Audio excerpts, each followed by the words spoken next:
자, 그럼 오늘 내용 시작하도록 하겠습니다. 지난 시간에 이어서요. 오늘 다룰 얘기는 Electrical Resistance에 대한 얘기, 여태까지 배웠던 Resistivity에서 저항, 그 Resistance로 Resistivity R호에서 저항값 R로 어떻게 바뀌는지입니다. 반도체 제품 안에 까보면 결국 N형, P형의 영역들로 다수 구성이 됩니다.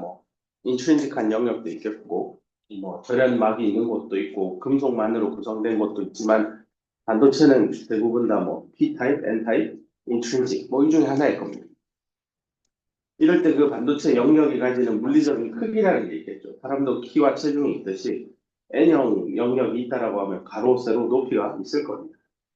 자, 이렇게 N형 반도체면 그 안에 도판트가 들어가 있고 전자의 농도가 얼마 되고 모빌리티 값이 어떻고 이런 것들을 공부한 걸 바탕으로 resistivity 로의 실체는 결국은 conductivity의 역수였고 N형 반도체인 경우에는 N형 전자가 가지는 모빌리티의 전자의 농도를 곱하면 얻을 수 있었습니다. 좀 더 일반적으로 하자면 이 분모를 Q, μ, P, P로 해서 전자와 홀의 농도를 다 감안해서 컨덕티비티와 리지스티비티 컨셉을 찾을 수 있었고 J는 시그마 일렉트릭 필드 같은 식이 V는 IR이라고 하는 오음의 법칙까지 설명을 했었습니다. 이 얘기를 할 때 이 슬라이드에 잠깐 돌아와서 물리적인 크기 얘기도 잠깐 떠들었던 것 같습니다.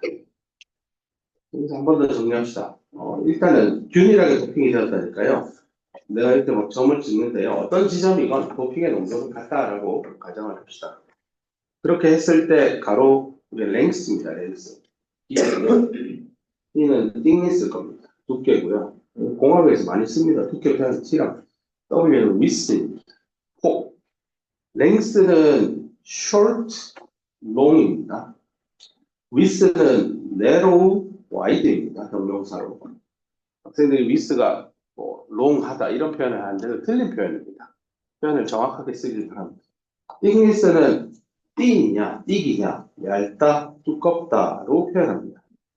명확하게 형용사를 구분해서 쓰길 바라고 시험 문제 답안지 쓰는데 저걸 좀 틀렸다고 점수 깎고 이런 치사한 짓은 안 하지만 여러분이 나중에 논문을 쓰고 특허를 쓰고 세상에 나가서 학술대회에서 발표를 할 때 my device has very long wide, long width 이렇게 하면 알아는 듣지만 무슨 말인지 어색해요. 그래서 그런 실수를 하지 말라고 처음 배울 때부터 잘 강조를 하고 싶습니다.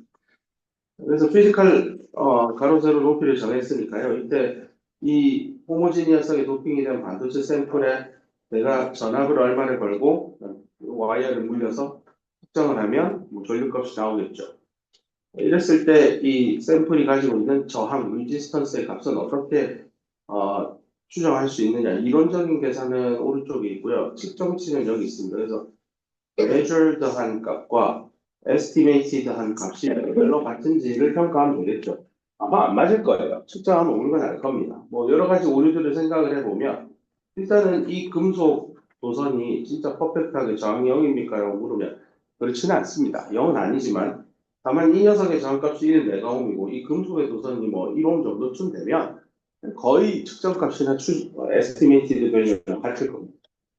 그 다음에 여기 금속하고 반도체, 여기가 메탈이고요. 이쪽 바로 뒤편이 반도체잖아요. 메탈과 반도체의 접합도 있습니다. 여기 접촉 저항도 있거든요. 이런 부분들은 왼편에도 있죠. 또 왼편, 오른편이 같다는 보장도 없죠. 그래서 이런 MS 접촉 저항에서부터 오는 저항값도 고려해야 됩니다. 그런 것까지 다 지금 따지진 않았고, 이런 건 다 없다 치고요. 접촉 저항이나 도선에 저항 없다 치면은 내가 인간 전압과 측정한 전류값을 가지고 저항을 측정하고 평가할 때 이제 얘가 가지는 고유한 비저항값이 있겠죠. 단위로 옴 센티미터이고 그걸 결국은 옴이라는 단위로 가져가기 위해서는 누구라도 센티미터 분의 1을 줄여야 됩니다. 그런 물리량이 뭘까를 직관적으로 생각하면 전자가 여기가 플러스를 마이너스니까 N형이라고 하면 전자가 이렇게 드리프트 되어서 갈 겁니다. 전기장이 이렇게 흘리겠죠. 플러스에서 마이너스로. 그리고 전자는 반대 방향으로 쿨롱의 힘을 받아서 가속 운동을 하면서 전류를 흘립니다. 자, 이럴 때 전자가 가는데 걸리적거리는 정도가 저항인데 길이에 비례할까요? 반비례할까요?를 생각을 해보면 길면 가야 할 길이 뭐니? 저항이 커지겠죠. 길면 길수록 저항은 커집니다. 그래서 위에다가 넣고 그다음에 내가 전자가 표면 위에 겉면도 있지만 아랫면에도 있고 속에도 있고 뭐 앞면에도 있고 뒷면, 옆면에도 있고 뭐 다 이렇게 공부하니까요. 저놈들이 갈 때 폭, 위스를 넓혀주면 뭐 동일한 환경 안에서 훨씬 더 많은 전자가 이동하겠죠. 그러니까 고속도로를 따지면 2차선 도로냐 100차선 도로냐를 생각하면 서울, 부산, 경부선이 100차선이면 아마 막힐 일이 없을 겁니다. 물론 뭐 끝나는 지점에 또 막히겠지만. 어쨌건 그래서 폭은 반비례하겠구나. 폭이 넓을수록 상황을 줄 거고요. 또 하나 두께는 뭐 폭의 개념에서 뭐 이미 도출한 거죠. 뭐 폭을 이렇게 보냐 저렇게 90도 눕혀서 보느냐의 컨셉이니까 동일하게 반비례할 겁니다. 그래서 이거 W하고 T를 곱하면요. 여기 단면적이죠, 단면적. 에어리아. 이 크로스 섹션을 단면입니다. 그래서 여기를 어떤 책에서는 A라고 쓰기도 합니다. 그렇죠? 이렇게 하면 분모는 제곱 센티미터고 분자가 센티미터니까 하나씩 날라가면 내가 희망했던 요 단위가 나오고 비저항이랑 곱하면 인지스턴스 나옵니다. 그래서 저항을 어떻게 읽어낼까, 어떻게 측정할까 할 때 반도체 소재의 비저항 값이 얼마고 물리적인 피지컬 디멘전, 그래서 두 개의 정보가 필요합니다. resistivity and physical dimension 그러면 계산할 수 있습니다. 이거는 6면체니까 이렇게 쉽게 계산하는데요. 좀 다른 형태의 모양이면 반원 구조고 스피어 쉐입이면 고등학교 때 배웠던 고의 부피와 면적을 어떻게 계산하는지 등등을 또 가지고 오면 됩니다. 뭐 전기 자기학 수업할 때 이런 것들 관련돼서 더 많은 얘기들이 있을 겁니다. 우리는 반도체 물리 자체에 집중하기 위해서 그냥 아주 쉬운 심플한 구조만 들고 왔습니다. 예제 문제인데요. 처음으로 한번 풀어봅시다. 이 보론 16성 정도 도핑한 실리콘이니까 P타입인데 꼭 시험 문제 되면 지금 보론이 억셉터가 도너이고 묻는 애가 있는데 외우라고 했습니다. 보론이 대표적인 억셉터고요. 감종원소. 그다음에 아세나이드하고 포스포러스가 대표적인 도너입니다. 오존입니다. 그 세 가지는 진짜 외우세요. 이럴 때 리지스티비티가 어떻게 됩니까? 하니 물었으니까요. 보론이니까 억셉터를 쓰고 도너는 뭐 별말 없었으니까 이렇게 하면 이거 P타입일 거고 볼 농도는 fully ionization 된다고 기본적으로 가정하니까 이렇게 되고 매스 섹션으로 쓰면 이게 반성 나옵니다.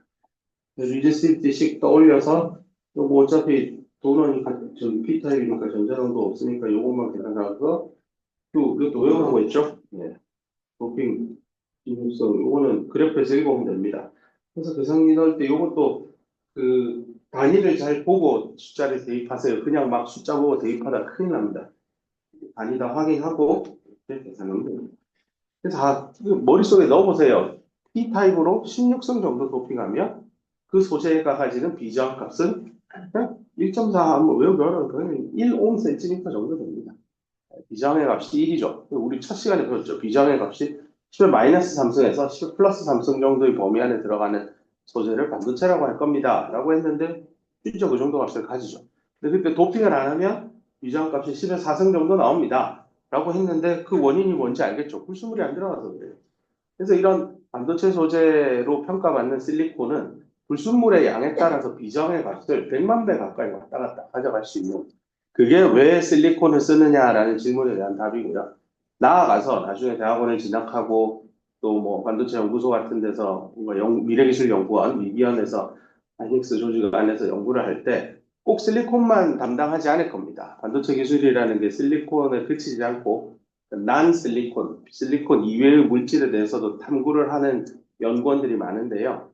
그럴 때 실리콘을 퍼펙트하게 이해하고 있으면 내가 새로 개발하는 소재가 실리콘 대비 무엇이 좋고 무엇이 나쁜지를 명확하게 써낼 수 있습니다.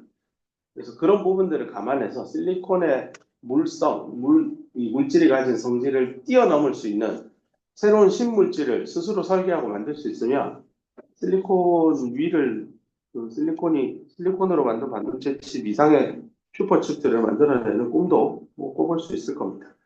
현재는 기술 개발 트렌드상 실리콘 칩을 포기하진 않을 거고요. 실리콘 칩 위에 비실리콘을 쓴 칩들을 쌓아 올리는 3차원 이종 접합 시대로 갈 것 같습니다. 그래서 빨리 얘기하면 SK 하이닉스는 실리콘 중심으로, 특히 AI 메모리 중심으로 사업이 망하거나 할 일은 없습니다. 계속 성장합니다. 비실리콘계 칩들이 나오면 실리콘 칩들은 더 쓰일 겁니다. 그래서 마켓은 더 커집니다. 영업 이익도 더 늘고 구성원도 더 뽑아야 되고 공장도 더 지어야 될 겁니다. 좋은 일이죠. 하지만 여러분들이 해야 되는 일이 실리콘에 국한되지는 않을 수도 있기 때문에 다른 소재를 볼 때 저 소재가 가진 특징이 뭔지 주목받는 게 이제 TMDC 물질, 2D 머티리얼, 그래핀, 뭐 카본, 나노튜브 온갖 얘기들이 검색만 하면 다 뛰어나옵니다. 다 망했습니다. 왜 다 망했을까요? 실리콘을 이기지 못합니다. 그래서 지금 배우는 이 물질은 지구상에 널리 있지만 이만한 물성을 가진 반도체 칩에 쓸만한 소재가 아직까지 발견 또는 발명되지 못했어요. 그 일을 뛰어넘는 일을 하면 여러분은 지금 이 반도체 시장 한 거의 뭐 1000빌리언을 향해 한 700빌리언, 600빌리언 되는데 거기에 엔비디아급의 1등 기업을 만들어낼 수 있을 겁니다. 계속 고민해 보기 바랍니다. 예제 문제 계속 봅시다.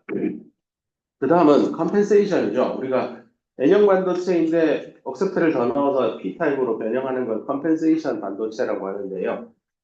여기 그 예제가 나옵니다. 똑같은 앞에 있는 예제 문제입니다. 보론 넘버 16승. 거기에 추가해서 아세닉을 17승 넣는 겁니다. 이때 비장값은 얼마냐? 그러니까 NA가 있고 ND가 있죠. 근데 뭐 대략 10배 정도 차이 나니까 그냥 N타입이라고 보겠습니다. 여기 예제에서는 좀 그래도 숫자 예민하게 계산을 했습니다. 10배, 딱 10배니까요. 이렇게 해서 두 값들을 여기 넣는데요. 이때 주의해야 되는 게요. 그 전자의 농도는 ND에서 NA를 뺐죠. 근데 뮤N을 읽을 때는요. 그 ND와 NA를 빼면 안 되고 더한 값에서 모빌리티의 전자값이 얼마인지 읽어내야 됩니다. 그래서 그래프에서 저 모빌리티 읽을 때 제발 주의해서 읽어내길 바랍니다. 이거는 그냥 이거 넣는 거야. 이거 보면 됩니다. 자, 그 다음은 약간 이제 내용을 바꾸어서 여기 뭘 가르치고 싶냐면 이게 이제 포텐셜 운동 에너지를 해서 뭐 조금 전에 배웠던 N타입 실리콘에 배터리 껴갖고 전기 올리는 거잖아요. 저 전기전 걸어서 이런 걸 해서 결국은 마지막에 이걸 하고 싶어요.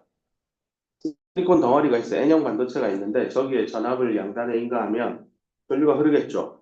V는 IR 고등학교 때도 배워요. 중학생도 배워요. 근데 거기에 전자가 어떻게 흘러가는지는 알죠? 전자는 마이너스 전구에서 플러스 전구로 가요.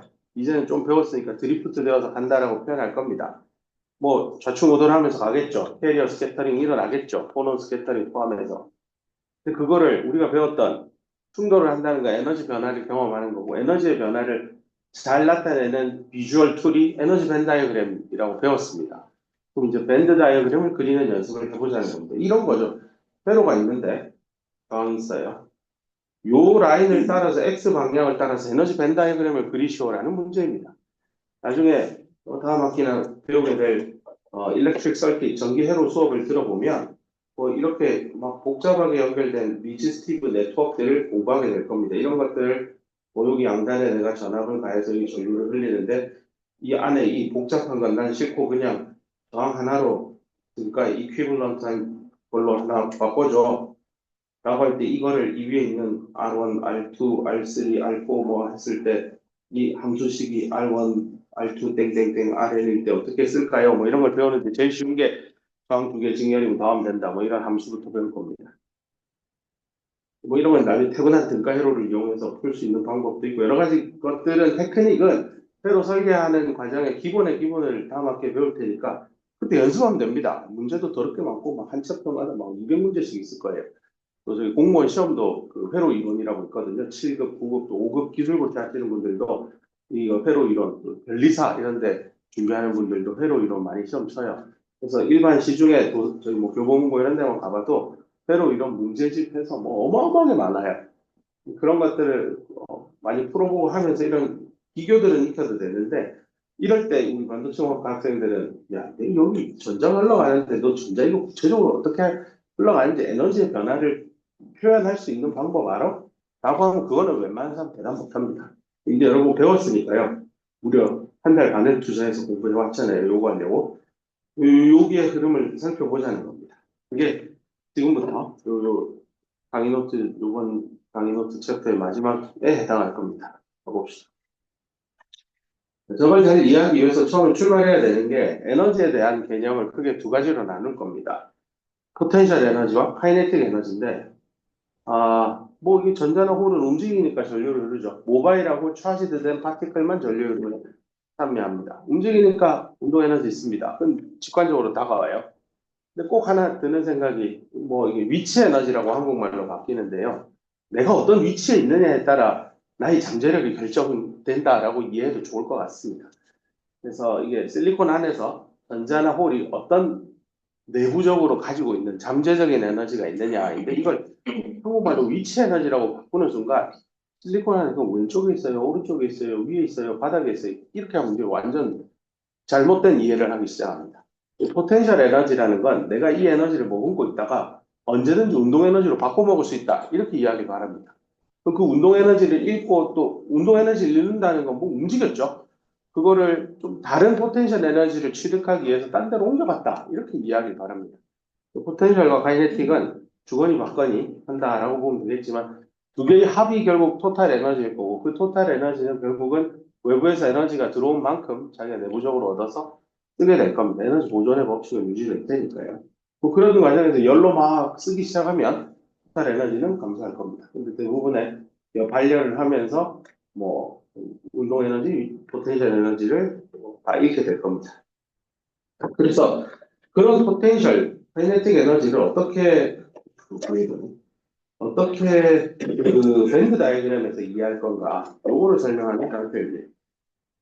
먼저 전자를 보면 컨덕션 밴드 여기 에너지 스테이트 쫙 있잖아요. 여기에 밴드 엣지라고 불리는 E sub C에서부터 전자가 앉아 있는 특정한 에너지를 뭐 E1이라고 하면 E1과 EC 사이의 그 에너지 갭을 운동 에너지라고 할 겁니다. 그래서 컨덕션 밴드 안에 어떤 전자가 가지고 있는 에너지가 있다. 이러면 그 에너지에서 밑에 컨덕션 밴드까지 내려다 보면 되는데요. 요거를 만약에 지금 우리가 벤 다이어그램을 이렇게 쭉쭉해서 평행해서 그었잖아요. 나중에 이게 올라가는 방향이 전자의 에너지이기 때문에요. 내려가는 방향이 외부에서 인간 전압이 증가하는 방향이에요. 여기 좀 이따 말해줄게요. 그렇기 때문에 이게 밴드가 이렇게 기울어질 수도 있습니다. 이게 좀 이따 이해시켜줄게요. 이때 여기 있는 전자하고 여기 있는 전자, E1, E2가 있으면 둘의 운동 에너지는 같을까요, 다를까요? 인데 다릅니다. 여기 갭이 여기 크고 여기 작아요. 그래서 같은 에너지 선에 있는 것 같지만 맞아요. 토탈 에너지는 같지만 운동 에너지는 이 2번 전자가 훨씬 큽니다. 이렇게 나중에 써먹을 거니까 운동 에너지 정의 잘 기억하고요. 거꾸로 홀은요. 홀은 저기 물방울 같다고 했잖아요. 가만히 놔두면 운동 에너지 잃으니까 위로 올라간다 했어요. 근데 밑에 있다는 거는 얘가 이렇게 올라갈 만큼의 이만한 에너지를 가지고 있죠. 그래서 요 밴드 엣진 EV에서 홀이 가지고 있는 에너지 뭐 E2라고 하면 요만큼의 차이를 카이네틱 에너지라고 정의할 겁니다.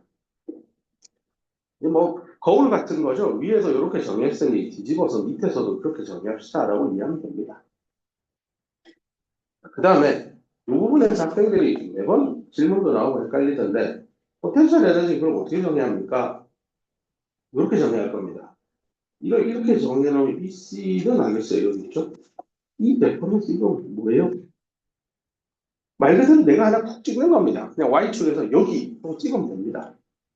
예를 들어 요거를 2번 케이스, 요걸 1번 케이스라고 합니다. 요거는 어려운 말로 이제 더멀 이퀄리브리엄 상태죠.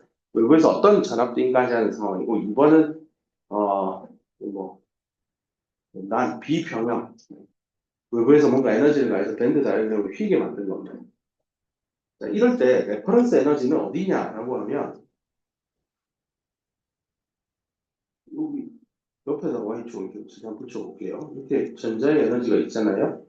나는 그냥 여기로 할게요. 여기를 이 레퍼런스를 했는데 만들다 보니까 밸런스 밴드 엣지랑 같네요. 그렇게 할 수도 있습니다. 본인이 편하면. 근데 이 경우에는 X 방향에 따라서 이게 평행이니까요. 어디를 가건 요 식은 만족됩니다. 그래서 학생들이 포텐셜 에너지는 이거구나 라고 착각합니다. 틀린 얘기입니다. 그렇지 않습니다. 난 더멀 이퀄리브리엄 상태로 가면 나는 요 지점 여기를 뭐 x 이퀄 0 여기는 뭐 x 이퀄 l이라고 합시다. x 이퀄 0에서 요 밸런스 밴드 엣지에 있는 여기를 나는 이 레퍼런스를 잡을게요 하면 x 이퀄 l인 지점에 있던 어떤 전자가 가지는 포텐셜 에너지는요 요 EV를 기준으로 레퍼런스 하고 큰일 날 소리예요. 야, 이거 보면 X 이퀄 0일 때 레퍼런스 여기 잡는다면 요걸로 써야 돼요. 알겠죠? 그래서 더멀 이퀄리브리움 상태가 깨지더라도 레퍼런스 에너지 레벨은 딱 하나 정하는 겁니다. 근데 이거를 학생들이 평형 상태일 때 걸로 공부하다 보니까 아, 레퍼런스 에너지는 밸런스 밴드 엣지로 잡으면 편하더라 하고 그냥 착각에 빠져가지고 나중에 챕터 3에 드리프트, 디퓨전, 뭐 전압가하고 할 때 레퍼런스 전압 잡으라고 하면 그냥 이 기울어진 운동장이 밸런스 밴드 이렇게 기울어져 있는데 그 기울어진 기울기를 따라서 다 레퍼런스 에너지가 쭉 변한다고 착각해요. 큰일 날 소리입니다. 레퍼런스 에너지는 안 변합니다. 오케이? 요거 기준입니다. 그러면 그냥 많이 나온 김에 옆에 거 보면 요렇게 기울어진 곳에서 전자가 여기 E1이 있고 E2가 있다고 합시다. 나는 레퍼런스 에너지를 여기로 잡았어요. 이 레퍼런스예요. 여기는 E2이 있습니다. 이렇게 되면 전자 E1이 가지는 카이네틱 에너지는 요만큼이고요. 포텐셜 에너지는 요만큼입니다. 왜냐면 EC에서 이 레퍼런스 빼라면서 EC가 여기에서부터 이 레퍼런스까지 뺐습니다. 근데 하필이면 공교롭게도 이 x 이퀄 0인 지점에서 1번 전자는 EV하고 이 레퍼런스가 그냥 우연히 일치했을 뿐입니다. 이 2번 전자는 보면 카이네틱 에너지가 이만큼이고 포텐셜 에너지는 이만큼입니다. 이제 느낌 오죠? 요거 포텐셜 에너지 1번하고 2번 전자 가지고 서로 다르죠? 이렇게 이해하길 바랍니다. 근데 학생들이 이 얘기를 안 해줬더니 아이고 요것만 배운 거야. 아 편하게 그냥 이 레퍼런스 잡고 또 2분이니까 요게 이 레퍼런스구나 해서 요만큼 포텐셜 에너지 2번 전자도 여기서부터 여기까지가 포텐셜 에너지 이러면 이제 생략 소리입니다. 예전에는 이걸 안 가르쳐줬는데 안 가르쳐줬더니 말로만 하고 넘어갔더니 안 보여주고 이렇게 꼭 틀릴 학생이 나와서 가르치고 넘어갔어요.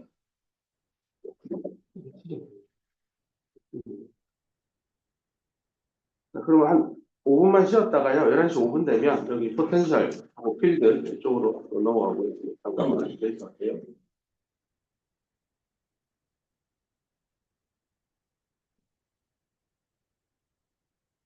그러면 계속 또 진행해 볼게요.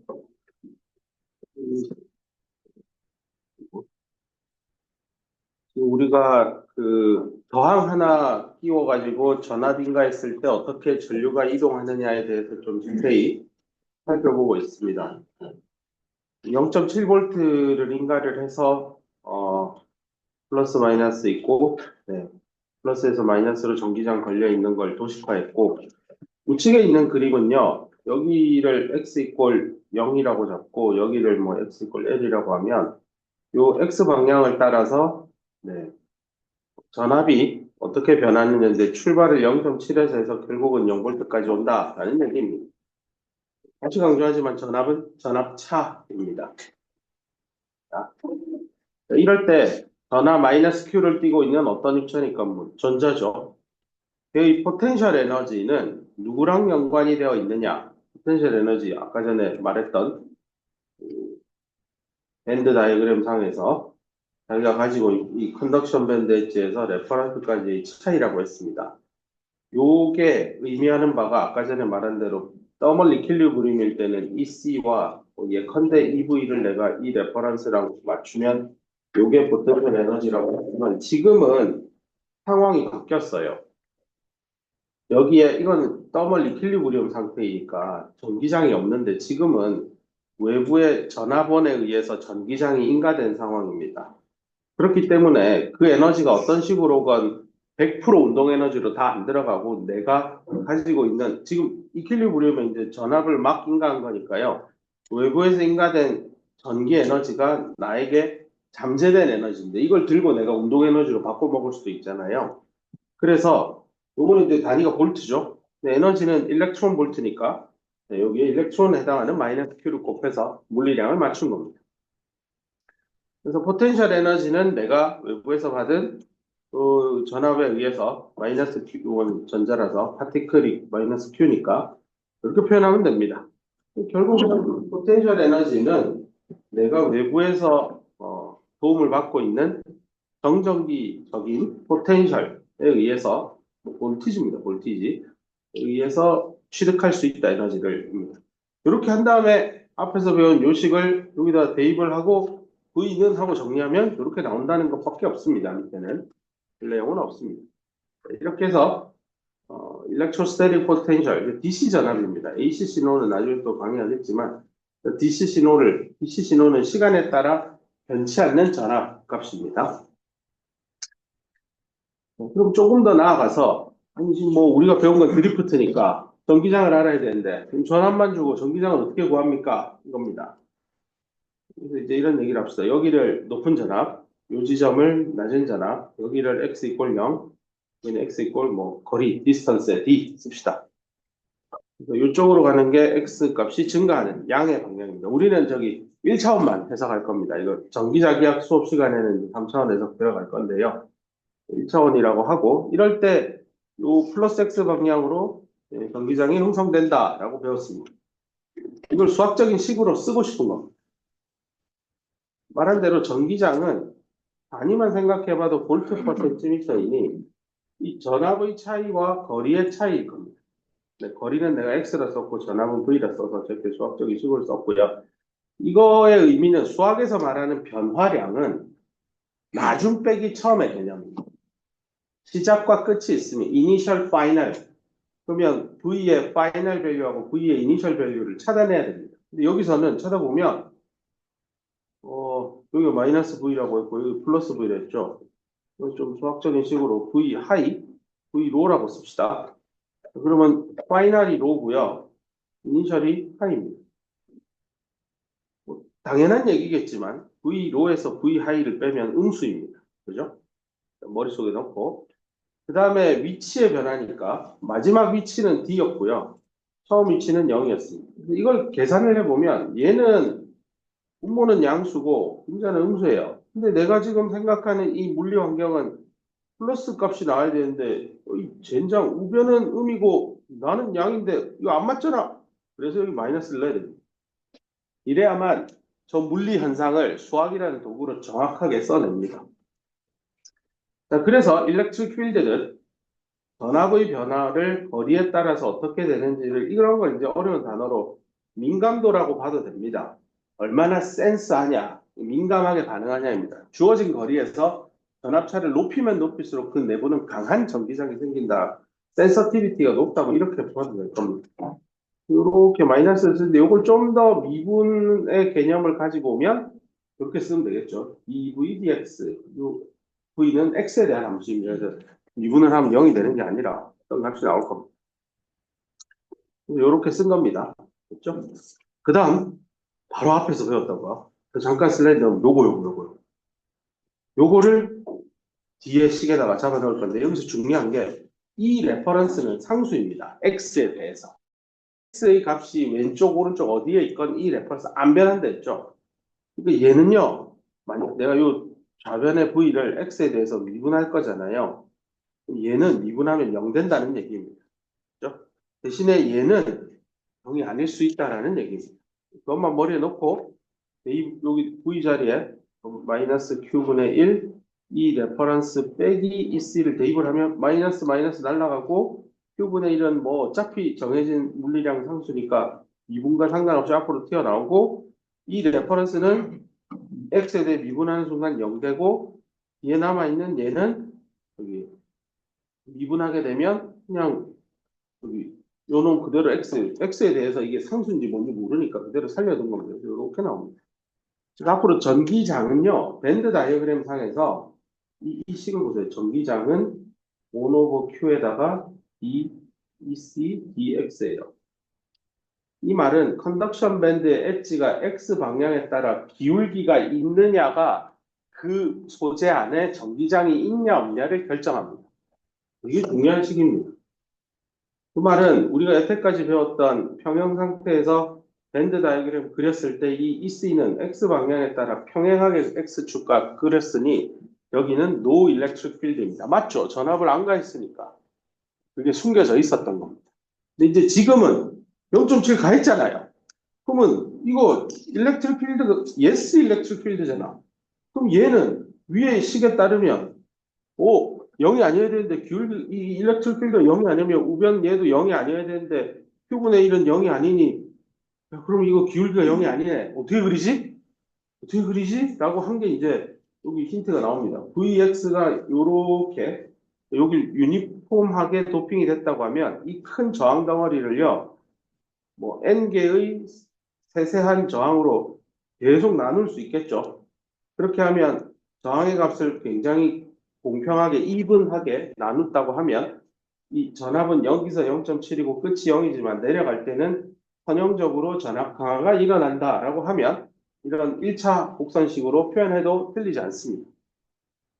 그래서 이 전압이 1차 곡선 요게 y는 ax 플러스 b 직선의 방정식이라고요. 그러니 한번 미분한 전기장은 상수다라고 할 수 있을 겁니다.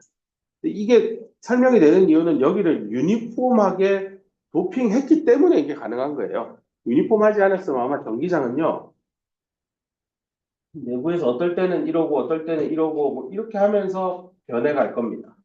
이거는 내부의 저항값이 서로 다를 때고 지금은 이해를 돕기 위해서 유니폼하게 도핑해서 저항이 균일하다라고 보면 결국은 요 기울기 값은 하나의 값으로 정해지니 밴딩을 시키면 뭐 이렇게든 휘어야 되겠죠.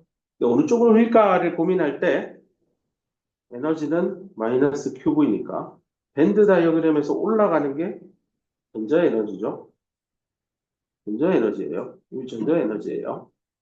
근데 내가 전압이랑 에너지랑 비교해 보면 이 같아야 된다며 마이너스가 있네. 아, 뒤집으면 되겠구나. 내려가는 게 전압이 증가하는 방향입니다. 고로 위에 있는 요 N타입 실리콘에서요. 여기를 x 이퀄 0, 여기를 x 이퀄 L이라고 했을 때 0부터 L 사이에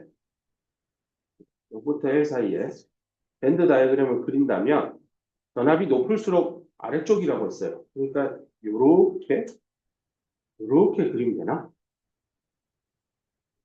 그죠? 이렇게 하면 될 겁니다. 그래서 이렇게 밴드가 휘죠. X축과 기울기가 생겨요. 그래서 컨덕션 밴드 엣지가 위치에 따라서 변화, 베리에이션이 생기는 걸 밴드가 휘었다라고 해서 밴드 밴딩이 일어났다라는 이제 전문 용어를 쓸 겁니다. 밴드 밴딩의 의미는 거기에 전기장이 있다. 전기장이 있다라는 건 거기에 변화를 띤 입자가 만들어낸 거면 빌트인일 거고 자발적으로 만든 거. 내가 외부에서 인가했으면 외부에서 인가된 에너지를 받아서 내부에 전기장이 형성되어 있다라고 보면 되겠습니다. 이제 드디어 우리의 종착지입니다. 여기 오늘 수업의 하이라이트. 이거는 방향을요. 여기를 0.7V 더한 걸로 하고 여기가 0V입니다. 내려가는 게 전압이 높으니까 여기가 V 하이고 여기가 V 로우라고 보면 되겠습니다. 이 오른쪽 그림을 참고하면 전압을 이렇게 그리고 여기 플러스 여기 마이너스하고 요게 X니까 요 방향으로 그린 겁니다. 저렇게 했을 때 저항 R은 유니폼하게 도핑된 N타입 뭐 실리콘으로 만들었다라고 할 때 저항 내부에서 전자가 외부에서 인가한 전압 V 뭐 소스 VS에 의해서 어떻게 전자 이동이 되고 있는지를 비주얼라이제이션 밴드 다이어그램 비주얼라이제이션을 해보세요라고 하면 일단은 전압을 가했으니까 전기장이 있고 그럼 드리프트에 의해서 이동할 겁니다. 여기에 우리가 배웠던 모든 내용들, 스캐터링은 어떻고, 이동은 어떻고, 이런 걸 좀 담아보려고 합니다. 그러면 일단은 전자도 N타입이니까 전자가 많죠. 그러니까 홀은 또 무시하면 안 돼요. 그러니까 두 개의 개수도 명확하게 눈에 보이게 그려줘야 될 겁니다. 먼저 여기에 있던 전자 하나가 있다고 생각합시다. 뭐 내가 이 도핑이 10의 16승이면 10의 16승계를 다 그릴 수는 없고요. 몇 개만 그리겠습니다. 기울어진 방향으로 전기장이 생깁니다. 아까 말한 대로 전기장은 Q분의 1, DEC, DX입니다. 기울기가 지금 X축 방향으로 이렇게 내려가니까 이게 음이니까 전기장도 음의 방향, 마이너스 X 방향입니다. 이렇게 하면 복잡하죠? 머릿속에 외우세요. 항상 컨덕션 밴드 오르막 방향으로 전기장이 형성되어 있다. 이렇게 기억하면 됩니다. 오르막 방향으로 등산하러 올라가는 방향으로 전기장이 생겨 있습니다. 얘는 마이너스 전하를 띄었으니까 힘을 받으면 이 방향일 겁니다. F는 마이너스 Q이라고 하는 쿨롱의 힘을 받아서 이동할 겁니다. 여기까지 왔다고 합시다. 다행히도 충돌을 하지 않았습니다. 근데 여기 내가 점 찍은 여기서 충돌했습니다. 충돌하는 건 운동에너지 잃는 겁니다. 아까 배웠잖아. 운동에너지 어떻게 벤 다이그램을 쓴다고요? 요만큼이라면서. 이게 카이네틱 에너지라면서. 근데 저거 다 잃어버린다. 다 잃어버린다는 건 전자가 여기까지 온다는 얘기입니다. 근데 여전히 전기장은 있죠. DC 전압을 가지고 또 갑니다. 이번에는 럭키하게 많이 갈게요. 여기서 또 충돌이 일어나요. 그럼 또 운동 에너지를 요만큼 다 잃어요. 그래도 전기장 있죠. 그럼 또 갈까요? 하고 이제 탈출합니다. 이러고 나면 금속으로 넘어갑니다. 강의 후반부에 이 메탈과 반도체 이 접합에 어떤 일들이 일어나는지 나중에 배울 겁니다만 일단은 이제 메탈로 갔다라고 합시다. 저 전자 하나만 있겠어요? 다른 놈도 많습니다. 나는 애당초 좀 에너지로 우리 그 컨덕션 밴드 내 전자의 분포에 대해서 배웠죠. 대부분의 전자는 컨덕션 밴드 인근에 존재하지만 위에도 있긴 있어요. 이런 거 이제 뜨거운 홀들이 이 전자가 뜨고 얘는 아무래도 이렇게까지 오지는 않을 거예요. 조금만 가다가 툭 떨어지고 또 이렇게 가다가 좀 생각보다 많은 충돌을 일으키면서 얘네들은 갈 겁니다. 그 밑에 쪽에 있는 전자도 그냥 뭐 적당히 가다 떨어지고 뭐 이렇게 이번 럭키하게 많이 가고 쭉 한 번에 가기도 합니다. 뭐 이런 일들이 생깁니다. 그래서 전자가 스캐터링 되면서 에너지를 잃고 또 얻고 잃고 얻고 그 과정이 명확하게 드러납니다.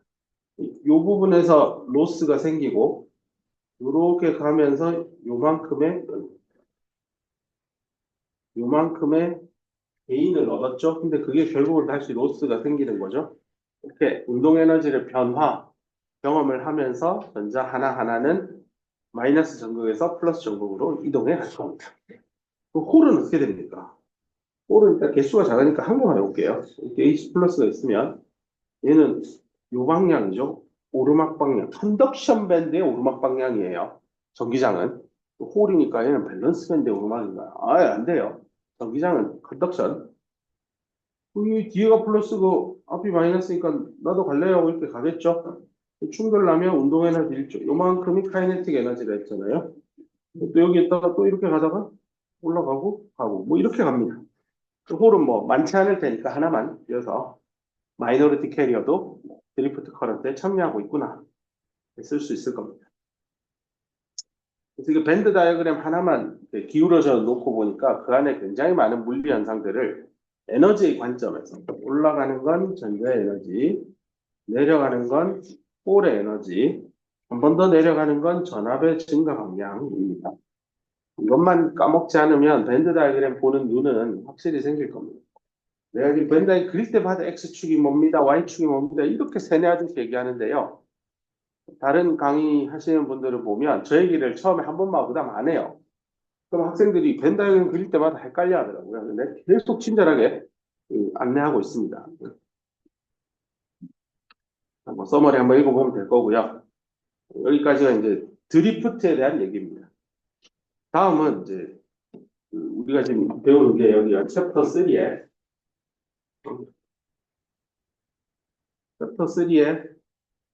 3.1이 드리프트였고요. 3.2가 이제 디퓨전으로 갑니다. 3.3 가면 이제 리컴비네이션 제너레이션 내가 여기다 DDR이라고 표현했죠. 두 번째 D에 대해서 갈 건데요. 디퓨전이 뭐고 디퓨전으로 저희가 어떻게 만들어진지 식으로 쓴 다음에요. 또 마지막에 여기가 두 개의 DD 사이의 관계를 지어주는 겁니다. 드리프트와 디퓨전은 동시다발적으로 일어나거든요. 분명히 서로 상관관계가 있을 겁니다. 그게 어떻게 되는지를 한 방에 나타내는 식이 아인슈타인 관계식입니다. 이제 디퓨전 상수를 배울 건데 D라고 쓸 거고요. 드리프트에서 이동하는 정도를 나타내는 모빌리티의 이 상관관계가 상수다 라는 거가 이 관계식의 핵심입니다. 그러니까 모빌리티가 좋아지면 디퓨전의 정도를 나타내는 디퓨전 상수값 D도요 증가합니다. 이 상수는 도대체 뭔데요? 또 나옵니다. 내가 맨날 배우라고 했던 KT over Q입니다. 그래서 저 상수값은 온도에 의해서만 결정됩니다. 더멀 에너지죠. 저런 관계식까지 갈 겁니다. 그래서 일단 디퓨전에 대해서 한번 상세하게 또 이해를 해봅시다. 그 디퓨전은 정의가 여기 나오는 대로 입자입니다. 여기 펜이 이렇게 됐지? 이 입자가 있으면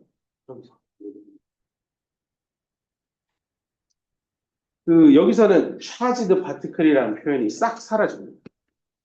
그냥 파티클입니다. 질량을 가지고 있는 입자입니다. 이 말은 중성자도 포함된다는 얘기입니다. 다만 중성자가 디퓨전 되더라도 전류의 흐름에는 이어하지 않을 겁니다. 전류는 전하를 띈 놈이 움직여야 만들어지는 게 전류니까.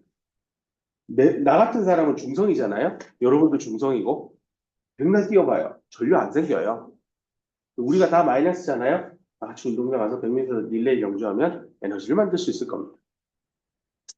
그래서 이 파티클들이 일단은 확산이 된대요. 그 확산의 원리에 대해서 설명하려고 여기 책에서는 높은 농도, 고농도 영역에서요. from 어디로 가냐면 낮은 농도를 가진 영역으로 이동한대요. 이때 그 움직임의 핵심은 뭐냐? 랜덤 더멀 모션입니다.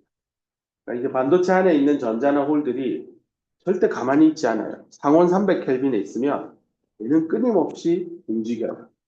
브라우니언 모션이라고 화학에 나옵니다. 그러니까 전자 하나하나들은 미친 듯이 3차원 운동을 하는데 외부에서 쳐다볼 때는 그냥 아무런 순수한 어떤 특정 방향성을 가지고 움직이지는 않는다는 얘기입니다. 우리가 강의실에서 책상 다 치우고 학생들이 서서 막 이렇게 놀고 있으면 아까 저기 있던 학생이 이전에 왼쪽에 가 있고 막 움직여요. 그렇다고 우리가 뭐 어떤 다 같이 오른쪽으로 이동 이렇게 하지 않죠. 그냥 던져 놓으면 알아서 움직여요. 만약에 여기를 습식 사우나로 만들기 시작하면 학생들이 더워서 여기 앉았다 저기 앉았다 와 죽겠다 하고 그러면서 움직일 거 아니에요. 이런 게 이제 열을 가해서 더멀 랜덤 운동들을 만들어내고 하지만 그 결과물은 특정한 방향성을 가진 움직임은 없다라는 겁니다. 하지만 이 습식 사우나에서 모든 학생들의 왼쪽 구석탱이에 다 잡아놓고요. 온도를 가열하면요. 무슨 일이 일어나냐. 야, 더운데 좀 떨어지자고 알아서 벌어집니다. 이런 게 이제 사람이 많이 모인 밀집 지역에서 사람이 별로 없는 좀 넉넉한 공간으로 알아서 움직이죠. 움직일 때 그 힘이 뭐예요? 외부에서 받은 열 때문에 내가 운동을 하고 있어서 그걸 들고 그 에너지를 써가면서 서로 밀쳐내는 액션들이 생기는 겁니다. 여기 고농도 영역에서 저농도 영역으로 파티클들 이런 거 하나하나는 자연스럽게 요 방향으로 갑니다. 만약에 이게 전자였으면 전자가 움직이니까 전하를 띤 입자가 움직여서 얘는 디퓨전에 의해서 전류를 만들 겁니다. 이런 거를 디퓨전 커런트라고 합니다. 만약에 이게 홀이었으면 홀도 고농도에서 저농도로 가죠. 디퓨전 커런트가 생기는 겁니다. 이상하게. 그래서 그냥 고농도에서 저농도로 뭐 과학책에 나오잖아요. 향수병 방 안에 향수병이 있는데 뚜껑을 열었다. 뭐 부엌에서 어머니가 라면을 끓인다. 내 방에 라면 냄새가 온다. 이게 다 확산이에요. 이제 냄새를 만드는 입자가 밀집된 영역에서 밀집되지 않은 곳으로 자연스럽게 이동한다라는 건데 그 근원이 되는 거는 입자 자체가 임의의 랜덤한 열에 기반한 움직임이 있기 때문에 이런 디퓨전이라는 현상은 소재 내에서 생기는 겁니다. 자, 이거를 생각 실험을 한 겁니다. 책에도 나오는 예제 문제인데요. 뭐 X축만 보기로 했으니까요. 이게 디퓨전을 좀 정량화해서 숫자로 어떻게 좀 이해를 하면 좋을까 해서 1차원 공간 안에서 디퓨전을 한번 실험해보는 생각 실험인데요. 더멀 모션이라는 것 때문에 뭐가 생긴다고요? 입자들이 움직인대요. 그 주변으로 뻗어나갈 겁니다. 이런 생자를 만들었어요. T 이퀄 0초일 때요. 1024개의 입자가 이렇게 1, 2, 3, 4 공간에서 1번 공간에 다 모여 있다고 가정하는 겁니다. 여기 규칙이 있습니다. 매 타우초마다, 타우초가 어려워요. 1초, 2초, 3초 이렇게 생각해도 됩니다. 매 타우초마다 얘네들은 움직여요. 이때 규칙이 있습니다. 입자 하나하나는 동일한 확률을 가지는데 어떤 확률이냐면 왼쪽에서 오른쪽, 왼쪽이든 오른쪽이든 동일한 확률로, 그러니까 왼쪽으로 반, 오른쪽으로 반 이렇게 가는 움직임을 가진다라고 가정합시다. 그럼 시간이 무한대초가 지났을 때 이 하나의 시스템 안에서 1024개의 전자들은 어떻게 최종적으로 분포하게 될까요? 뭐 이게 질문입니다. 정말 쉬운 문제죠. 반반이니까 512는 왼쪽 가고 나머지 512는 옆으로 가면 됩니다. 1번에 있던 2번으로 가려고 하는 거 여기 들어왔죠? 1번은 옆으로 가려고 했지 자리가 없잖아. 그럼 벽에 부딪혀서 다시 원위치예요. 1번에 그대로 남아 있습니다. 1초가 지났어요. 또 1초가 지나면 요거를 반띵 내서 256개는 3번으로 가고요. 나머지 256개는 여기로 넣어 1번으로 가요. 그 다음에 1번 칸에 있던 512 중에 256개는 옆으로 가야 되는데 갈 데 없으니까 원위치 하고요. 그래서 이 두 개 더해서 510이고요. 1번에 있던 256은 여기 두 번째 칸으로 옵니다. 뭐 이 짓을 계속 하는 겁니다. 갈 때까지 계속 가는 겁니다. 뭐 코딩 짜는 거 좋아하는 학생이 한번 짜봐요. 몇 초쯤 지나면 뭐 한 칸 한 칸 사이에 입자의 개수가 10개 이하로 되는 시간이 몇 초쯤 걸리냐 뭐 이런 걸 보면 되겠죠. 또 재미나게 하려면 1024로 하지 말고 이걸 2048, 뭐 4096으로 올렸을 때 또 어떻게 시간이 줄어들면 따라 어떻게 입자가 분포되는지를 봐도 좋을 겁니다. 이러면 이제 실험을 설계할 때 되게 중요한 아이디어들이에요. 내가 실험을 설계할 때 처음에 농도를 얼마나 잡을까 뭐 이런 거하고 연관이 있을 거예요. 그러니까 6초만 지나도요, 여기 책에서는 거의 뭐 꽤 비슷한 수준까지 근처로 간다라는 얘기들이 나옵니다. 그래서 이제 이게 중요합니다. 그럼 이제 식으로 어떻게 쓸 건데요? 드리프트 커런트는 식으로 쓰는 거 배웠는데, J는 시그마 E. 이거는 이 J, 커런트 덴서티 J는 디퓨전이니까 전자나 홀의 농도에 어떤 기울기가 있겠죠. 기울기가 있을 테니까 그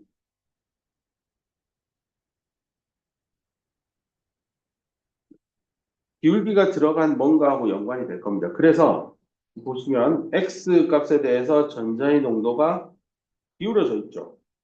여기는 고농도, 여기는 저농도입니다. 자, 이럴 때 전자는 아까 말한 대로 고농도에서 저농도로 흐르니까 마이너스 X 방향으로 펜 끝이 마주가서 그래요. 마이너스 X 방향으로 이동할 겁니다. 근데 전자는 음의 전하를 뺐으니까 전류는 플러스 X로 갈 겁니다. 이걸 수학적인 식으로 위에 나타낸 걸 보면 이 기울어진 정도가 만약에 이렇게 극단적으로 기울어져 있으면 더 전류는 가파르게 디퓨전 커런트는 더 많이 흐를 겁니다. 커런트 덴서티인데 전자라서 N이고 디퓨전인데 얘는 기울어진 정도에 비례할 겁니다. 이때 이 비례 상수를 Q와 D로 썼습니다. 단위를 맞춘다라고 보면 되겠습니다. 그리고 단위 한번 생각해 보면 센티미터고 얘는 넘버를 세제곱 센티미터로 나눈 거고 그 앞에 D를 곱하고 그 다음에 쿨롱이 들어가죠. 옆은 단위 면적당 암페어니까 쿨롱 퍼 초입니다. 뭐 이렇게 하면 여기 쿨롱 있고 이건 뭐 가승되겠네. 제곱이죠. 개수죠. 초가 있죠. 그러면 이 디퓨전의 단위가 어떻게 되는지 옆으로 제끼고 계산하면 답이 나옵니다. 그래서 어떻게 한 여기 있네. 디퓨전의 단위 M입니다. 제곱 센티미터 나누기 볼트 곱하기 초 세컨드 단위가 되게 특이하죠. 단위만 생각하고 그래서 여기 쓰이는 요 D를요 디퓨전 상수 또는 디퓨시비티 뭐 이 양쪽 다 쓰는 단어입니다. 그다음 그 다음에 한 가지 체크해야 될 게 이게 보호가 맞냐인데 요 기울기가 양수니까요. 전류도 양수죠. 그래서 이거 이 식은 따로 여기에 마이너스 안 넣어도 됩니다. 이거 똑같은 얘기를 홀에 대해서도 할 건데요. 홀도 똑같이 M 대신 T로만 바꾼 겁니다. 이럴 때는 여기 마이너스가 들어가요. 왜냐면 홀의 방향하고 전류의 방향인데 기울기는 양수니까 서로 부호가 반대죠. 그래서 홀에 대한 디퓨전 커런트 쓸 때는 마이너스 까먹지 말길 바랍니다. 이제 이걸 통해서요. 어차피 저항 하나가 있으면 거기에 드리프트 커런트하고 디퓨전 커런트는 동시다발적으로 생기니 다 더하면 되겠네. 그래서 드리프트 전류랑 디퓨전 전류랑 더합니다. 그게 전자가 만들어내는 커런트 덴서티일 거고 앞에서 배운 식들을 그대로 대입하면 됩니다. 대입한 것밖에 없습니다. 밑에 있는 홀에 대한 JP도요. 앞에서 배웠던 식들 그냥 그대로 잡아놓은 겁니다. 여기 마이너스가 들어가는 것만 조심하면 됩니다. 그 외에는 뭐 가르쳐 줄 게 없습니다. 이걸 들고요. 어디 갔냐. 이 슬라이드 몇 개를 지나서 요걸 아까 잠깐 언급한 대로 드리프트와 디퓨전 사이의 관계식을 좀 찾아내고 싶어요. 여기 책에서는 모빌리티가 우변에 있는데요. 얘를 진짜 글자가 안 나오네. 이 나누기 뮤로 쓰면 AT 오버 Q가 되니까요.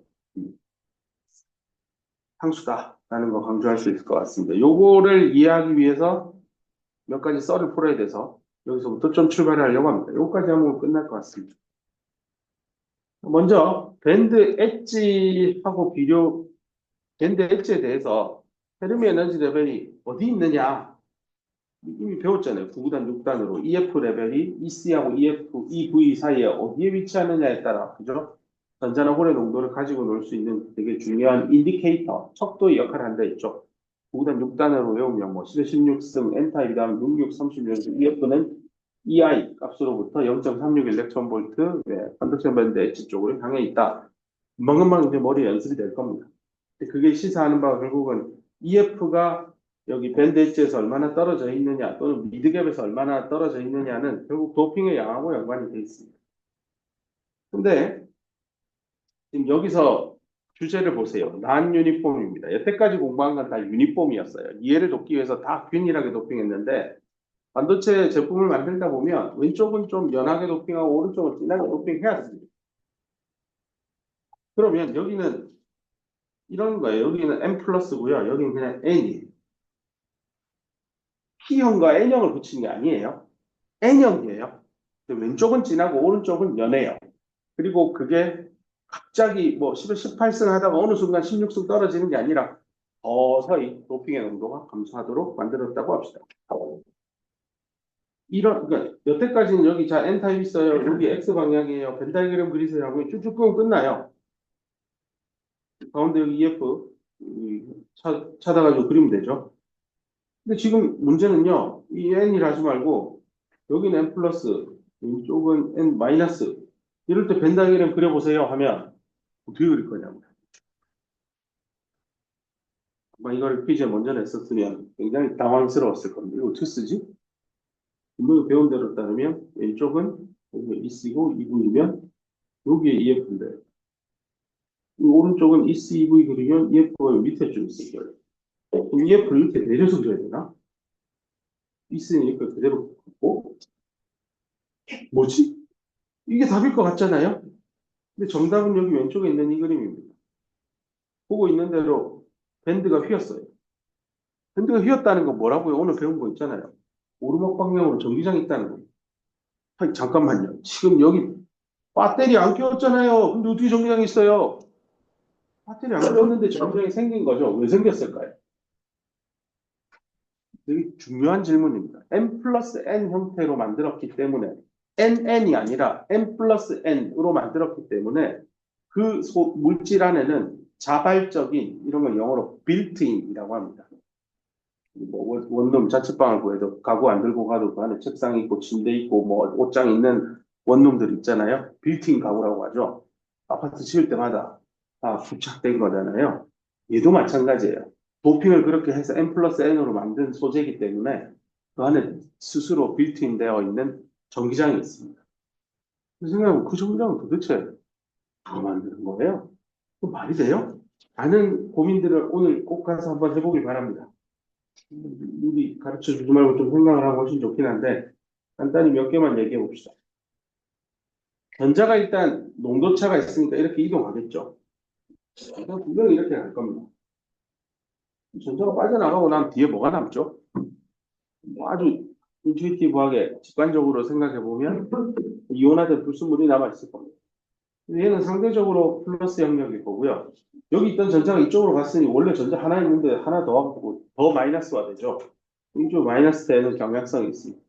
그래서 전기장이 이렇게 생긴다라고 직관적으로 이해하면 좋을 것 같습니다. 그 다음에 이거 지금 내가 배터리 낀 게 아니니까 더멀 이퀄리브리움이에요. 더멀 이퀄리브리움에서는 절대로 페르미 레벨은 단 하나 존재한다고 배웠습니다. 이거 물커브 빗대어서 얘기했죠. 물을 이렇게 담아놓은 이 평형 상태에서 이 페르미 레벨은 단 하나 존재한다 했어요. 그래서 여기 페르미 에너지 레벨을 이렇게 단 하나로 그린 겁니다. 그죠? 이 정도쯤 되면 아, 왼쪽에 있는 벤 다이그램이 더 정확한 답이구나. 오른쪽에 이렇게 그려둔 거는 내가 잘못 그린 거구나 라고 이해가 될 겁니다. 그 평행 상태에서 EF는 컨스턴트하고 그렇기 때문에 밴드는 어쩔 수 없이 위치에 따라서 바뀌게 됩니다. 이게 빌트인 일렉트릭 필드를 만들어내는 그 상황을 벤 다이그램에 절묘하게 표현해낸 겁니다. 자, 이럴 때 지금 전압 안 가 있으니까 평형이고 그러면 순수한 전류 흐름 없겠지. JN, JP는 0이에요. 뭐 앞에서 배웠잖아요. 드리프트 성분, 디퓨전 성분은 어쨌건 뭔가 드리프트 생기고 디퓨전 생기고 둘 다 0이라고 했으니까 합이 JN이 0이 돼야 돼요. 이 식은 맞아야 돼요. JN이 0이 되도록 하기 위해서 이 식을 좀 잘 풀어봅시다 라는 거죠. 그때 이제 괄호치고 방금 내가 설명한 게 나와요. 빌트인 일렉트릭 필드가 실제 존재하고 콤마 찍고 서치된 그 결과 앞에 빌트인 일렉트릭 필드가 존재하기 때문에 뭐 생기냐? 드리프트 커런트가 정확하게 디퓨전 커런트를 다 죽여버릴 겁니다. 이 디퓨전 커런트는 농도차 때문에 생기는 거죠. 그래서 n 플러스 n 마이너스 이렇게 만들었을 때 여기 있는 전자가 이쪽으로 확산되어서 갈 때 전기장은 이렇게 생기니까 이 확산된 전자 입장에서는 이 방향으로 마이너스 x 방향으로 드리프트가 될 겁니다. 그렇죠?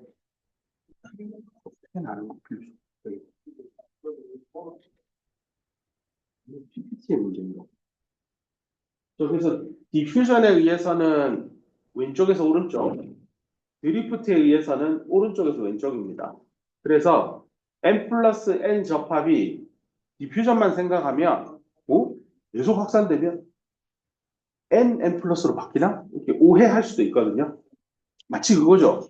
방 안에서 왼쪽에 향수병 뚜껑 열고 오른쪽은 빈병을 두고 시간이 지나면 여기 왼쪽에 있던 향수 입자가 전부 넘어와서 오른쪽 향수병에 다 들어간다는 이런 말도 안 되는 착각을 하잖아요. 실제 그런 일은 일어나지 않습니다. 그렇죠? 그래서 그 n 플러스 n 접합이면 결국은 그 도핑 상태는 유지하지만 전자가 오른쪽으로 이동하고 영원히 못 가게 자발적인 전기장, 빌트인 일렉트릭 필드가 생겨서 디퓨전을 막아줍니다. 이 두 개의 힘, 드리프트와 디퓨전이 정확하게 서로의 힘을 상쇄시키는 상황에서 평형 상태가 결정이 된다라는 얘기이고 그 결과물은 전류의 흐름은 없다입니다. 그래서 그걸 이용해서요 중요한 상수식을 하나 끄집어낼 겁니다. 이 앞에서 다 배운 거예요. 전자의 농도는 이렇게 된다고 요거 있죠? 이거 미분할게요. X에 대해. EC가 보세요. X에 따라 바뀌잖아요. 기울기가 있으니까. 이거 미분하면 어떻게 될지 모르니까 일단은 EC에 대해서 요 전체를 EC에 대해서 먼저 한번 미분하고 그다음 EC를 X에 대해서 또 미분하는 체인 분리예요. 이게 남아 있어요. 그렇게 해서 썼더니 잠깐만 이거 앞에 있는 이 식 위에 있는 거랑 똑같네. 그게 n으로 바꿔놓은 겁니다. 그러고 나서 요거 오늘 배웠던 그거잖아. 전기장은 Q분의 1 dC dx 이거 대입한 거예요. 그러고 봤더니 와 전자의 농도가 어떻게 변화하는지는 내부에 있는 전기장의 변화하고 연관이 돼 있구나라는 재미난 식을 하나 유도할 수 있습니다. 얘를 이용해서요. 드디어 마지막입니다. 평형 상태이고 n 플러스 n 접합에서 전류는 안 흐릅니다. 전류 안 흐른다고 0 썼으니 하면 되는데 이거 0을 이쪽으로 들고 와서 왼쪽으로 들고 와서 이렇게 식을 썼어요. 전기장은 같은 거에 날리고 Q도 날리고 N도 날리고 다 날리고 나니 오른쪽 박스에 있는 이 식이 나오는 겁니다. 이걸 통해서 드리프트와 디퓨전의 현상을 대표하는 지표인 모빌리티와 디퓨전 상수의 관계를 유도해낸 겁니다. 그렇죠? 요 D over mu는 constant. 영어로 D over mu constant. 이렇게 기억하기를 바랍니다. 예제 문제는 책에 있는 거니까 쭉 읽어보고 다음 시간에 이과적 유추할라 잠깐 설명하고 DDR의 마지막 R로 넘어가겠습니다. 고생했습니다.